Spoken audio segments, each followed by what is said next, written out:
বাসি বিয়ের দিন সকালের ব্রেকফাস্টে কী ছিল সেগুলোই আপনাদের সঙ্গে শেয়ার করব। চলো, সকালবেলা ঘুম থেকে উঠে ফ্রেশ হয়ে সবাই মোটামুটি ব্রেকফাস্ট করে নিয়েছে।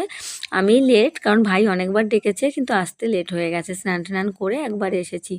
তো আজকের ব্রেকফাস্টে হয়েছে লুচি, আর বিয়ের দিন রাতের অনেক হচ্ছে পনিরের সবজি, ডাল এগুলো বেঁচে গেছিলো, চাটনি, সেগুলো একটু একটু করে সকলকে দিয়ে দেওয়া হচ্ছে, শুধু বরযাত্রী বাদে। তো এখানে ভাই খেতে বসে পড়েছে। ভাই তো কালকে থেকে একটা ড্রেস পরেই আছে, ওর ড্রেস চেঞ্জ করারও টাইম নেই। আর আমিও বসে পড়েছি, সাথে একটু ভাতও নিয়ে নিয়েছি, সাদা ভাত। এদিকে মেজো মামি ভাইকে খাওয়াচ্ছিল, আর আমার ভাই কি বলছে একটু শুনে নাও তো। পুরি দিয়ে পনির। আর কালকে রাতে কেমন খেয়েছো? কালকে রাতের খাবার কেমন খেয়েছো? কতটা ভালো? বহুত ভালো। কতটা খেয়েছো? খেয়েছো কতটা? বেশি।